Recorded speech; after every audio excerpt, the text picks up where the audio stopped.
2-3 बार इन लोगों की तरफ भी घुमा दिया कर। घुमाते हैं। श्रोता वक्ता ज्ञान नित्य कथा राम की। जितनी वक्ता को मान्यता उतनी श्रोता को दी।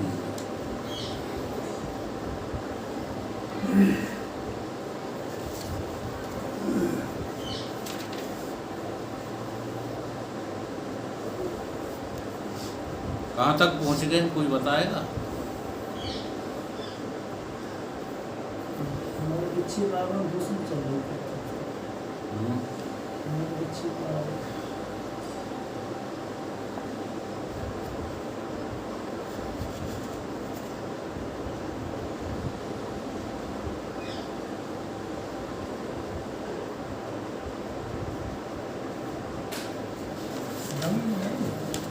नीचे है पामर और पामर प्रश्न का लक्ष्य जब होने है तो चालू अब नहीं वहाँ तक हो गया था।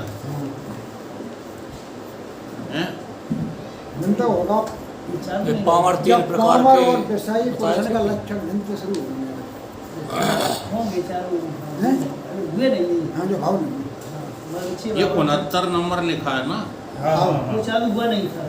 चालू नहीं, वहाँ तक पहुँच गए हैं। हाँ, उससे पहले चर्चा हो चुकी थी। ठीक।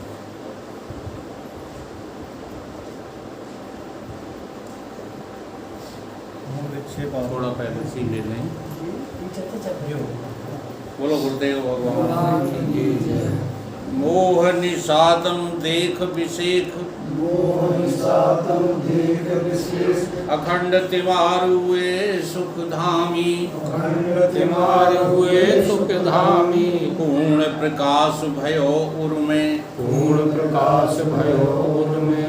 हिम द्वैत गयो लख एक ललामी। हिम द्वैत गयो लख एक ललामी। सद्गुण कुंज खिले मन मानस। सद्गुण कुंज खिले मन मानस। कर्म उलूक दुरे भवगामी। कर्म उलूक दुरे भवगामी। आत्म रूप विराज रहे। आत्म रूप विराज रहे। गुरुदेव को बारंबार नमामि। गुरुदेव को बारंबार नमामि। गुरुदेव को बारंबार नमामि। गुरुदेव को बारंबार नमामि। ब्रह्मचर्य वृत्ति सु अखंड धृति। ब्रह्मचर्य वृत्ति सो अखंड धृति। सुकृति सन्मार्ग किए जिन तय। सुकृति सन्मार्ग किए जिन तय। प्रकृति से परे विकृति को हरे। प्रकृति से परे विकृति को हरे। संसति संताप किए जिन क्षय। संसति संताप किए जिन क्षय। जगती में जितेंद्र करी जागृति। जगती में जितेंद्र करी जागृति। निर्मल सद ज्ञान दियो निर्भय। निर्मल सद ज्ञान दियो निर्भय। श्रोता समाज सभी बोलो। श्रोता समाज सभी बोलो। श्री सतगुरुदेव भगवान की जय। श्री सतगुरुदेव भगवान की जय। श्री सतगुरुदेव भगवान की जय। श्री सतगुरुदेव भगवान की जय। परम पूज्य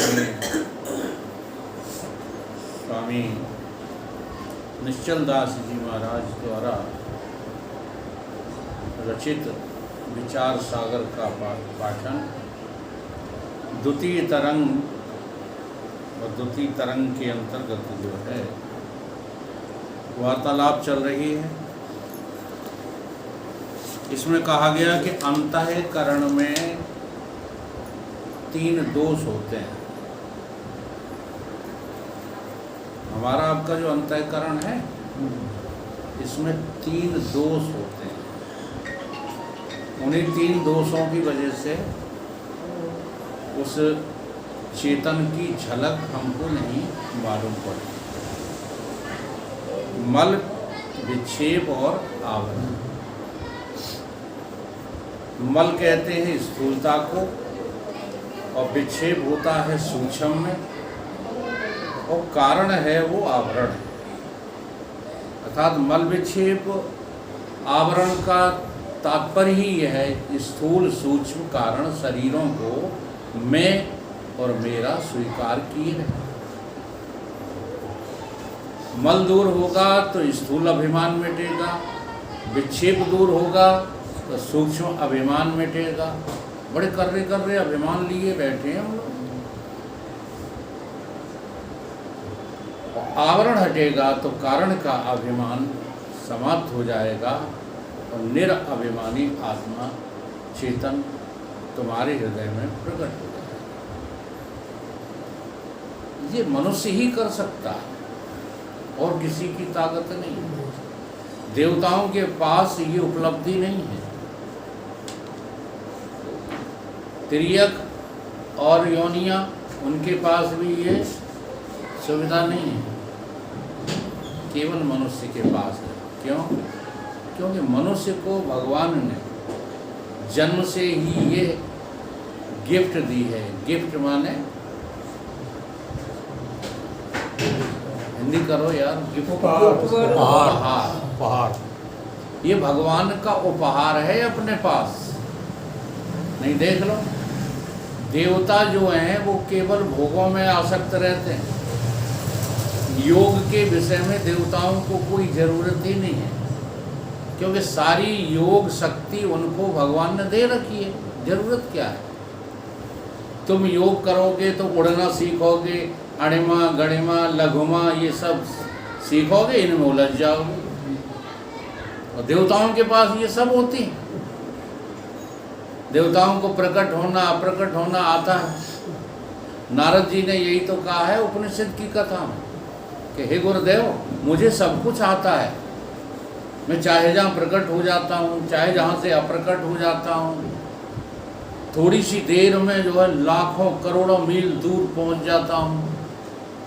ये सारी क्षमताएं हम में हैं, लेकिन हमें शांति नहीं है। शांति का उपाय बताओ गुरुदेव। ये नारद जी गिड़गिड़ा रहे हैं अपने गुरु से।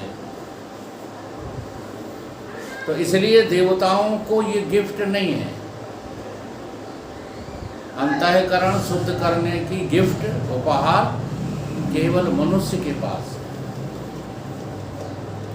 तिर्यक योनियां उनके पास भी नहीं। उन्हें भोगों से फुर्सत, भोग के भोगते हुए भी पराधीन है। वो भोग तो भोग रहे हैं, लेकिन स्वतः नहीं वो मतलब भोगों के अधिकार रखते हैं। प्रकृति के अधीन भोग भोगते हैं। तिर्यक का मतलब उसमें दो तरह के होते हैं ना। तिर्यक योनि होती है पेट की बल चलने वाली, पक्षी योनि होती है उड़ने वाली, मतलब जो जमीन पे चलते हैं उनको तिर्यक कहते हैं। आसमान में उड़ते हैं उनको जो है कोई और शब्द है, उड़ने वाले कहते हैं।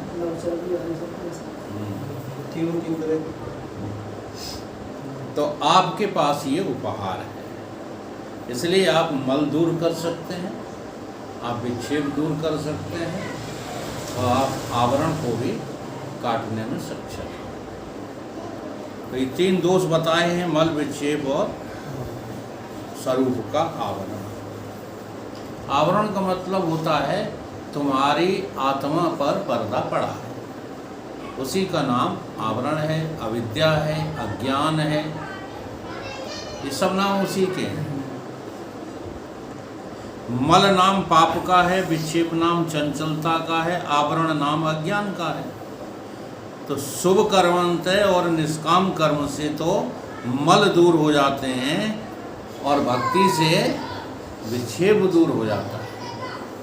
अगर आप लगन लगा कर के जो है कर्म निष्काम कर्म करने लग जाएं, तो कोई एक निष्काम कर्म, स्वामी विवेकानंद ने कहा था, जीवन में यदि तुमने कोई एक निष्काम कर्म कर दिया है तो भगवान तुम्हारे पीछे पीछे घूमेंगे। जी हाँ भाई साहब, बनता नहीं है। निष्काम कर्म का बहुत बड़ा परिणाम है। निष्कामता बनती ही नहीं। हम सत्संग भी करते हैं तो भी कामनाओं को लेकर करते हैं, पूजा पाठ करते हैं तो भी कामनाओं को लेकर। बिना कामना के, बिना वासना के एक छोटा सा कर्म भी तुम्हारे लक्ष्य को पकड़ सकता है। उपासना से विक्षेप दूर हो जाते हैं और गुरुवर के ज्ञान द्वारा, वाक्य द्वारा आवरण दूर हो जाता है। जिनके अंतःकरण मल और विक्षेप दोष हैं सो अधिकारी नहीं हैं। जिनमें ये मल विक्षेप भरा हुआ है, दिन रात देह के अभिमान में जो है फूले फिरते रहते, दिन रात धन का अभिमान चढ़ा रहता है, दिन रात जो है अपने ज्ञानी पने का, अपने भाव पने का, यानी काय का अभिमान जो है आदमी चढ़ाए रहता है, तो वो तो भगवान को पाने के अधिकारी। परंतु इस जन्म में अथवा पूर्व जन्म में जिन्होंने निष्काम कर्म और उपासना के द्वारा अनुष्ठान करके मल और विक्षेप दूर कर लिए हैं, वो ज्ञान के अधिकारी हो जाते हैं और उनकी प्रवृत्ति भगवत प्राप्ति की तरफ हो जाती है।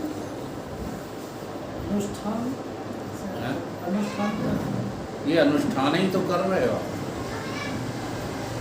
भाई। यज्ञ करते हो तो वो यज्ञ का अनुष्ठान, कर्म करते हो वो कर्म का अनुष्ठान, ज्ञान प्राप्ति के लिए बैठे हो तो ज्ञान अनुष्ठान, और कर्म उपासना से ज्ञान अनुष्ठान श्रेष्ठ है। ये गीता में जो है अध्याय चलेगा, संन्यास कर्म संन्यास और योग कर्म योग। तो भगवान ने कह तो दिया है कि कर्म योग सुगम, साधना में सुगम और श्रेष्ठ है, लेकिन सिद्ध करने में क्या लगे हुए हैं भगवान कि ज्ञान ही अनुष्ठान श्रेष्ठ है। ज्ञान से ज़्यादा श्रेष्ठ और कुछ भी है ही नहीं। ज्ञान के समान पवित्र वस्तु संसार में अर्जुन कोई दूसरी है ही नहीं, और ये भगवान ने तुम्हें गिफ्ट फ्री में दे दी।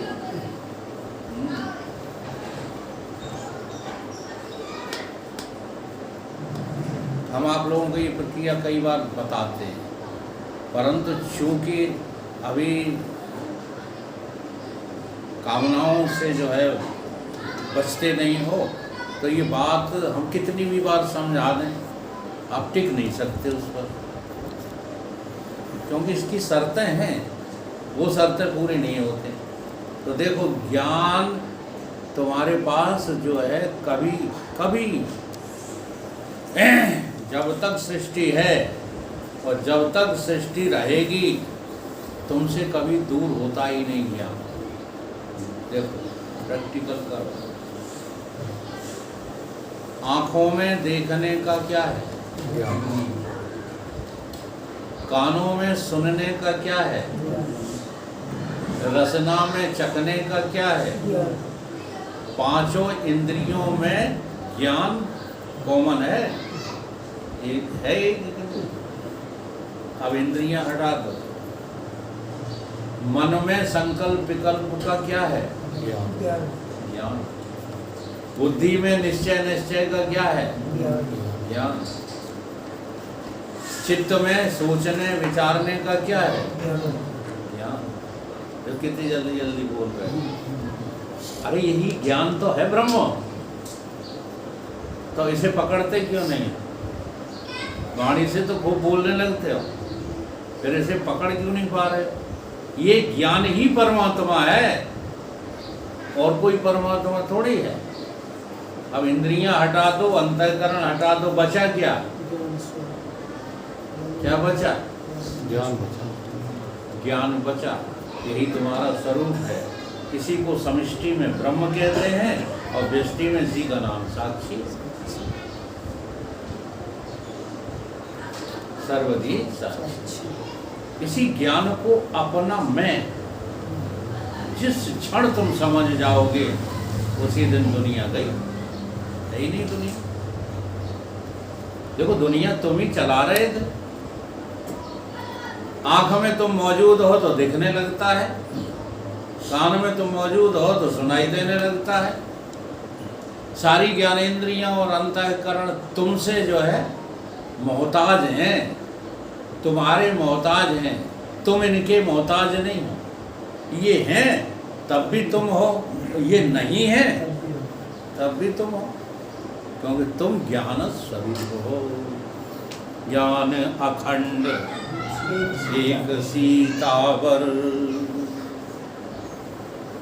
लेकिन मायावश जीव सचराचर, ये माया के अधीन जीव हो गया है, इसलिए अपने ही ज्ञान को विस्मृत कर गया है।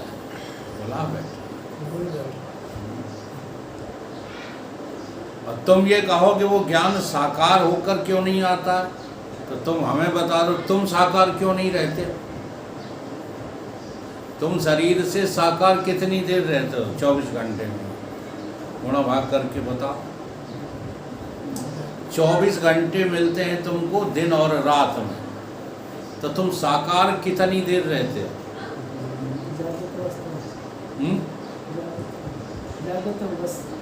ज्यादातर साकार रहते हो? नहीं, जागृत अवस्था में साकार रहती है बस जागृत दो अवस्थाएं तुम्हारी निराकार में है, दोनों एक अवस्था साकार में है। सो भी जो है ज़्यादा से ज़्यादा 8 घंटे।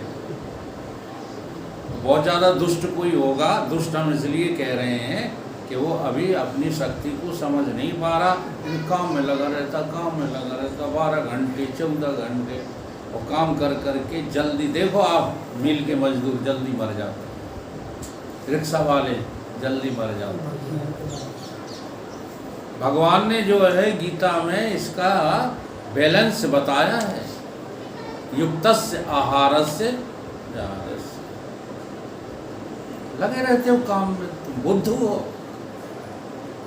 काम करो, काम के लिए मना नहीं, लेकिन उतना ही करो जितना आवश्यक है तुम्हारे शरीर के लिए, तुम्हारे स्वास्थ्य के लिए, उतना करो। और बाकी तो जो है स्मरण करो प्रभु का, सत्संग करो, वार्तालाप करो, सो कोई करता ही नहीं। आज कलयुग में इस सत्य की चर्चा का टोटली अभाव है। सब लोग जो है गांव के रहने वाले हो, शहर के रहने वाले, बताओ कहीं सत्य की चर्चा चलती है? नहीं, सुनिए को नहीं राजी। और जहाँ चलती भी है वहाँ पथिक जी ने बड़ी अनुभव की बात लिखी कि सत्य की चर्चा तो चलती रहती है, पर रमण तो तुम्हारा असत में ही रहता है। फिर भला कहाँ सत्संग हुआ यदि असत से प्रीति हटा न सके। प्रीति वहीं जुड़ी है, प्रीति सत्य से जोड़ो, सत्य की चर्चा करो, सत्य को देखो, सत्य का अनुभव करो, सत्य को सुनो, सब कुछ सत्य। क्यों? क्योंकि एक ही बार तुम जो है बोलते हो जीवन में, बीच में कभी बोलते ही नहीं ये बात। हृदय से तुम एक ही बार बोलते हो जब तुम्हारे यहाँ किसी का निधन हो जाता है, राम राम सत्य। तो अभी भी तो सत्य है। 2 बार क्यों बोला जाता बताओ? 2 बार क्यों बोला जाता है? यही मोहम्मडनों में बोला जाता है, यही ईसाइयत में बोला जाता है, यही गुरु नानक देव के यहाँ बोला जाता है, सब जगह यही बोला जाता है। उनकी भाषा अलग अलग है। उस चेतन का स्मरण 2 बार किया जाता है, राम राम। अपने यहाँ कहने, देखो ये दूसरी प्रक्रिया हम लोगों ने बना ली है जय सिया राम की, लेकिन बात वही है, वहाँ भी 2 बार राम है, सीता भी राम है, राम भी सीता है।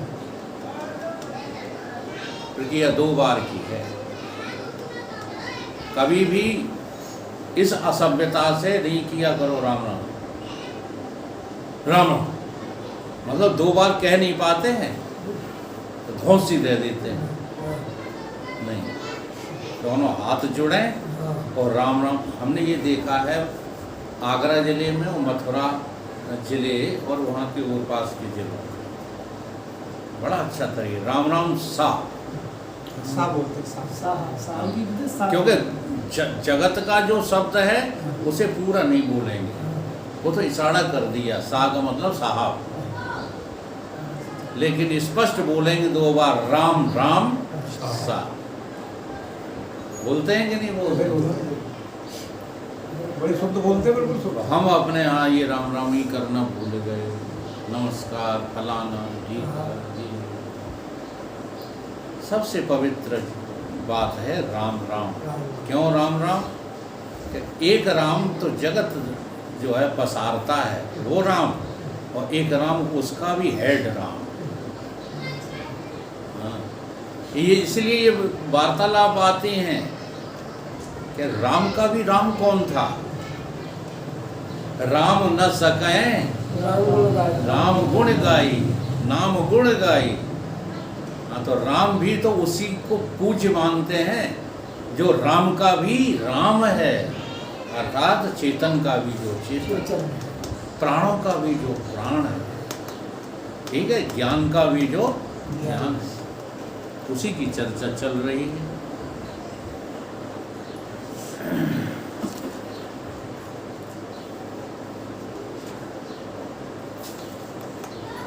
जिसके अंतःकरण में से मल विक्षेप दूर हो गए हैं, चाहे पूर्व जन्म में चाहे इस जन्म में, वही ज्ञान का अधिकारी है। तो मैं ये बता रहा था कि अंतःकरण आपका नहीं रहे और इंद्रियां नहीं रहे, ज्ञान तुम्हारा तुम्हारी पास है कि नहीं है ना? जैसा लगता नहीं। अरे क्यों नहीं लगता? अभी मैंने लगाया तो क्यों नहीं लगा? बिना ज्ञान के आंख देख ले। ये तो सही है, लेकिन जैसे जरूरत है, इंद्रियां नहीं रहेगी तो नहीं रहेगा, अंतःकरण नहीं रहेगा तो नहीं रहेगा। अरे तुम्हें लगे, अभी लगे या ना लगे, लेकिन तुम्हारी प्रक्रिया से सिद्ध तो हो रहा है। स्वप्न में जाते हो तो क्या देह लेकर जाते हो? ये देह तो यहीं पड़ा रह जाता है, इंद्रियां यहीं पड़ी रह जाती हैं। तो इंद्रियों से रहते तो तुम स्वप्न में रोज हो जाते हो, और नींद में तुम अंतःकरण से रहित तो हो जाते हो कि नहीं? तो देह तुमने छोड़ दिया स्वप्न में, और नींद में सूक्ष्म जो है शरीर छोड़ दिया।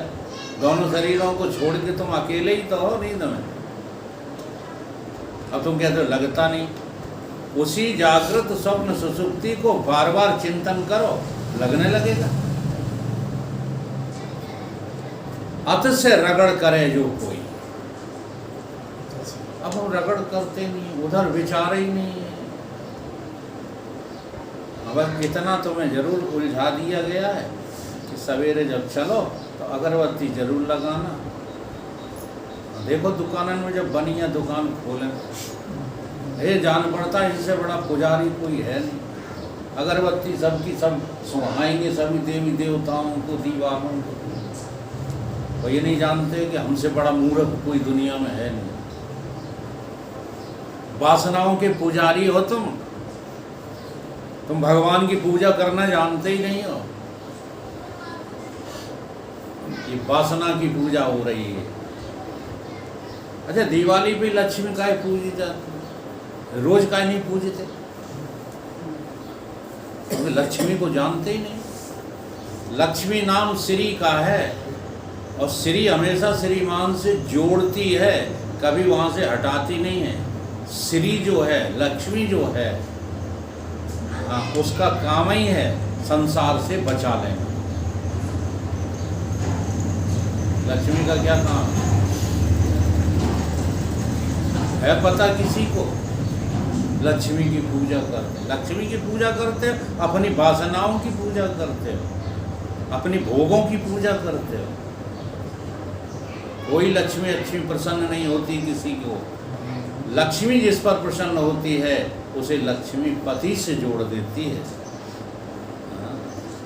अच्छा, एक बात बताओ, जो लक्ष्मी का पति है और उससे तुम जुड़ गए तो लक्ष्मी कौन सी खेत की मूली है फिर बताओ?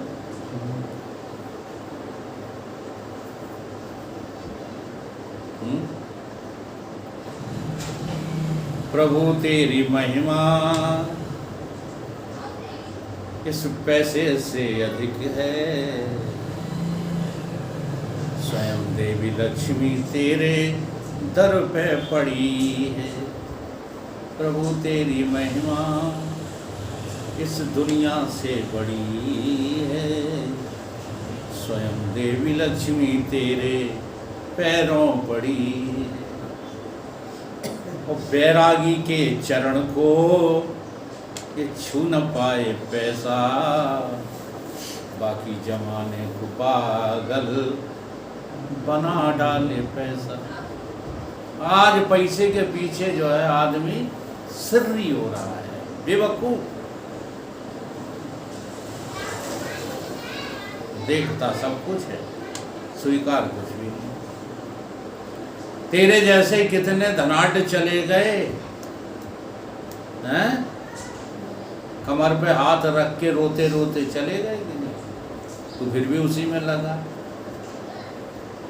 बेवकूफ है कि समझदार है? और कोई वकील साहब तो गाली देते, हम देते हैं कि शास्त्र गाली दे रहा है?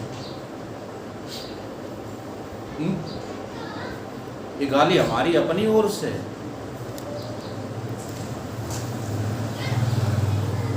तो मल विक्षेप जाके नहीं, किंतु एक अज्ञान, केवल आवरण रह जाता है, वही अधिकारी है। तो ये अधिकारी कैसे बनता है? दो तरीके से, एक कृतोपासना से, एक अकृतोपासना से। जो सगुण का उपासक होता है, जो अभी हम बोल गए, लक्ष्मी के उपासक, विष्णु के उपासक, शक्ति के उपासक, शक्तिवान के उपासक, लेकिन सगुण के,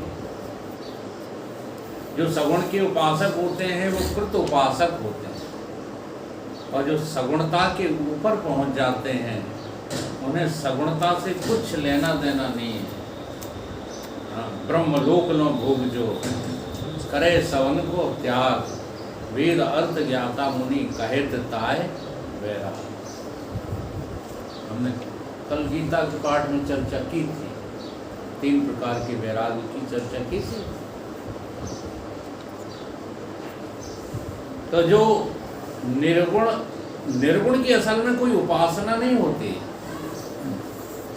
इसलिए उसे अकृत उपासना, जिसमें कोई क्रिया करनी ही नहीं पड़ती, कोई भाव बनाना ही नहीं पड़ते, और तुम और तुम्हारा प्रभु आपस में एक दूसरे के समीप हो जाते हो, उसे अकृत उपासना कहते हैं। इसमें दोनों का वर्णन दिया है।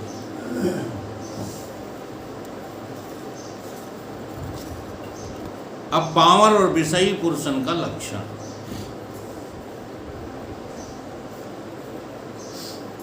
पूर्व में पूर्व पक्षी ने कहा था कि सबको विषय सुख में तो सत्य बुद्धि है। सबकी बुद्धि सत्य काय में है?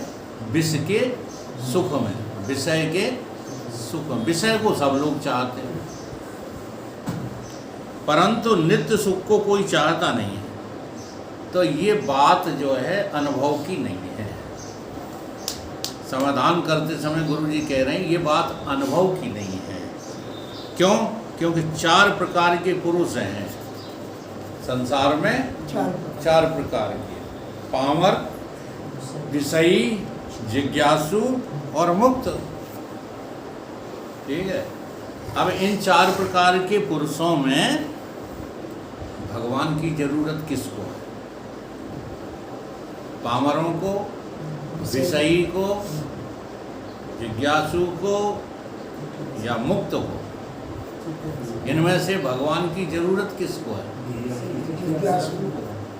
समझ में आ रही बात है? अभी विस्तार से समझाएंगे। न पामर को भगवान चाहिए, न विषयी को भगवान चाहिए, और मुक्त को तो भगवान को चाहिए ही नहीं। कबीर बाबा ने कह दिया। हाँ, कबीर बाबा ने क्या कहा? कबीर बाबा कहते हैं, कागा पलट गुरु हंसा कीनो, और दे दीनी नाम निशानी, और हंसा पहुँचो सुख सागर में, मुक्ति भरे तह पानी, मोय गुरु मिले ब्रह्म ज्ञानी। क्या बात! जब हम मुक्त ही हो गए तो अब हमें मुक्ति की क्या जरूरत? तो मुक्त पुरुष को मुक्ति